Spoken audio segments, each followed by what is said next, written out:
नमस्कार, G capital में आपका स्वागत है। आज है 5 मई और आप लोगों के लिए एक नई वीडियो।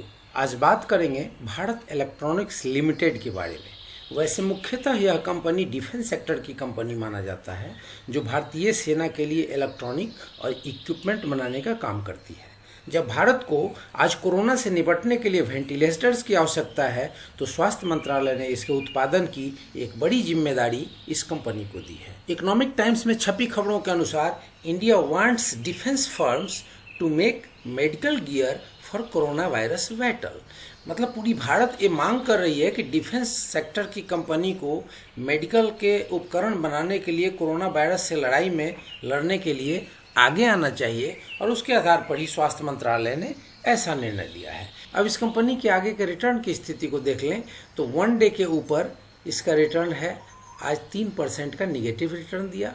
अगर एक वीक की बात करें तो इसने 8.5% का निगेटिव रिटर्न दिया है, और एक महीने की बात करें तो लगभग 7% के रिटर्न है। लेकिन अगर एक साल के निगेटिव रिटर्न की बात करें तो ये करीब 23.5% का निगेटिव रिटर्न दिया है। वहीं इसके जो पीयर कंपनियां हैं, उन पीयर कंपनियों के अगर एक साल के निगेटिव रिटर्न की बात करें तो आप देखेंगे कि जीनस पावर ने 45.5% के आसपास निगेटिव रिटर्न दिया है। सेंटम इलेक्ट्रॉनिक्स ने 46.42% का निगेटिव रिटर्न दिया है। कंट्रोल प्रिंट लिमिटेड ने 26.75% निगेटिव रिटर्न दिया है, और अपोलो माइक्रो सिस्टम ने लगभग 42% का निगेटिव रिटर्न दिया है। और वहीं इस कंपनी ने 23.5% का निगेटिव रिटर्न दिया है। इसका मतलब ये हुआ कि कंपनी ने अपने एक साल की जो निगेटिव रिटर्न की स्थिति है उसमें बहुत कंट्रोल है, क्योंकि जब आप पीछे की तुलना करेंगे और पीछे के मार्केट सिनेरियो को देखेंगे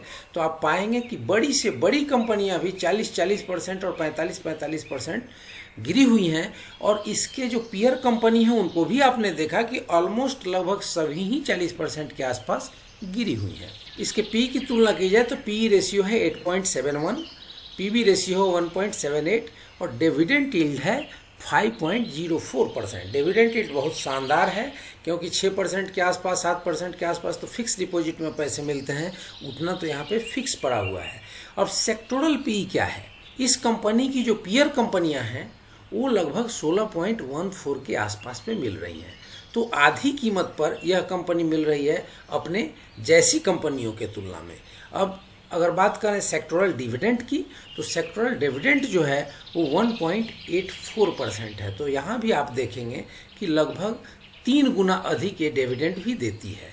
तो यहाँ पे हमने 2 बातों को गौर किया कि जो पीई रेशियो है वो अपने जैसी कंपनियों से आधी कीमत पर कंपनी के शेयर मिल रहे हैं, और डिविडेंड यील्ड बता रहा है यह कंपनी अपने शेयर होल्डर्स को अन्य कंपनियों के हिसाब से 3 गुना अधिक डिविडेंड देती है। फोरकास्टर क्या कहते हैं तो 77% analyst have suggested that investor can buy this stock. तो 77% लोग कह रहे हैं कि आपको इसे बाई करना चाहिए। अब इसके फाइनेंशियल ट्रेंड को देख लेते हैं कि फाइनली इसकी क्या स्थिति है। तो मार्केट कैप इस कंपनी की है 16,434.82 करोड़, लगभग 16,500 करोड़। और ये पिछले अगर 2016 से जो उपलब्ध आंकड़े हैं उसके आधार पर देखें तो हर साल इसने रेवेन्यू में डेवलपमेंट किया है, और हर साल इसने अपनी प्रॉफिट में ग्रोथ करी है। केवल पिछले साल थोड़ी सी प्रॉफिट इसकी कम हुई थी, अदरवाइज इसकी लगातार प्रॉफिट में ग्रोथ है।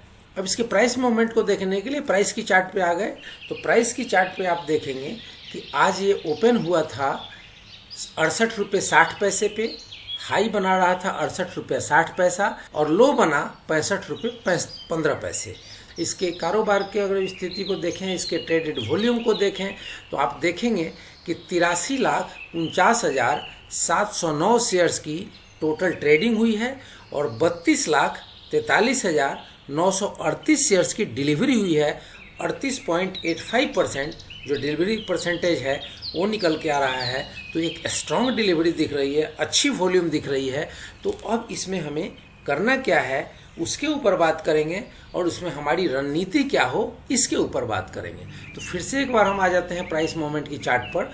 तो आप देखेंगे कि कुछ दिनों पहले 24 मार्च को इसने एक लो बनाया था 56 रुपये का, और वहाँ से अच्छी रिकवरी इसमें रही और रिकवरी यहाँ तक की रही कि 23 अप्रैल को इसने एक हाई बनाया 79.10 का। आप समझ सकते हैं 56 रुपये से 79.10, कितनी बड़ी ग्रोथ इसने दिया था।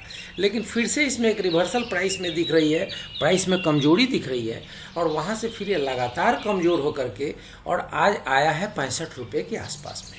अब इसकी RSI की सिचुएशन अगर देख लें तो RSI की सिचुएशन बिल्कुल नोज डाइव करती हुई आ रही है और इसका नंबर आ रहा है 40। MACD की बात करें तो MACD का सिचुएशन भी 22 क्रॉसओवर जनरेट हुआ है और प्राइस में कमजोरी के संकेत हैं। तो इसके आधार पे ही अब हमें आगे का कोई निर्णय लेना है। सबसे पहले इस कंपनी के बारे में आपको आश्वस्त होना है, इसकी स्टडी कर लें कि कंपनी देश की ज़बरदस्त कंपनी है, कंपनी में कोई कमी नहीं है, कंपनी के मैनेजमेंट पे कोई कमी नहीं है और कंपनी के जो ऑर्डर बुक हैं वो बिल्कुल भर भर के भरे हुए हैं। तो आप समझ सकते हैं कि इसके पास काम भी है, लेकिन ऐसा कोरोना का संकट है कि मार्केट में कमजोरी आई हुई है जिसका नुकसान इस कंपनी के शेयर प्राइसेस को भी उठाना पड़ रहा है।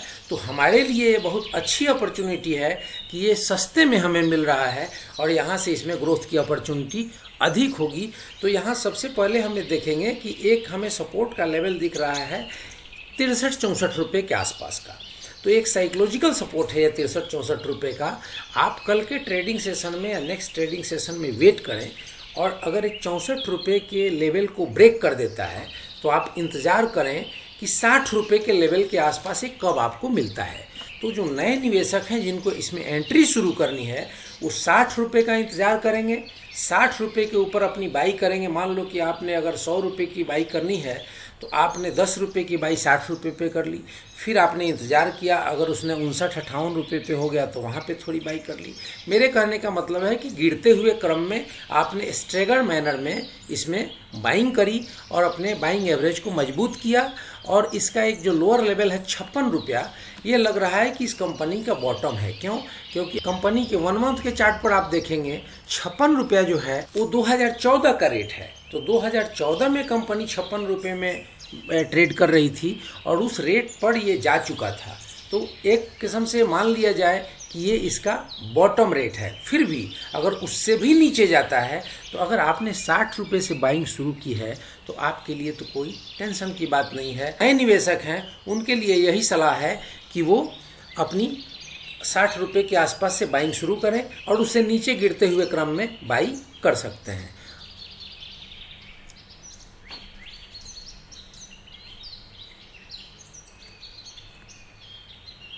और जिन निवेशकों ने इसके निचले स्तरों पर बाई कर रखा है, 56 रुपये पे बाई कर रखा है, 57-58 रुपये पे बाई कर रखा है, तो उनको सबसे पहले तो स्टॉप लॉस उनको लेके चलना चाहिए हरदम ही।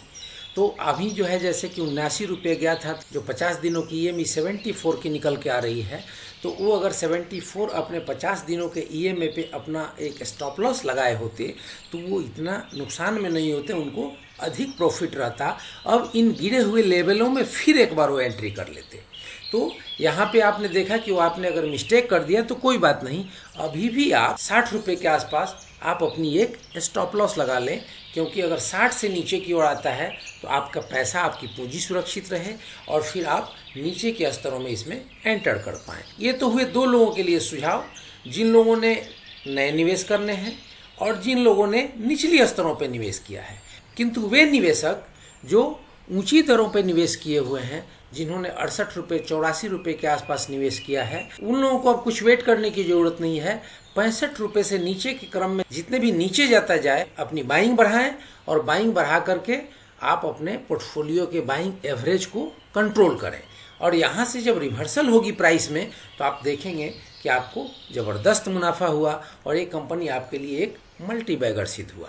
तो फ्रेंड्स, ये तो रही मेरी एडवाइस, लेकिन फाइनल कोई भी इन्वेस्टमेंट करने से पहले अपने फिनेंशियल एडवाइज़र से अवश्य सलाह कर लें, तभी कोई निर्णय लें। और ये मेरी वीडियो अगर आपको अच्छी लगी हो तो इसे लाइक करें, शेयर करें, सब्सक्राइब करें और बेल आइकन बटन दबाना ना भूलें, ताकि ये वीडियो सबसे पहले आप तक पहुँचे। जय हिंद, जय भारत।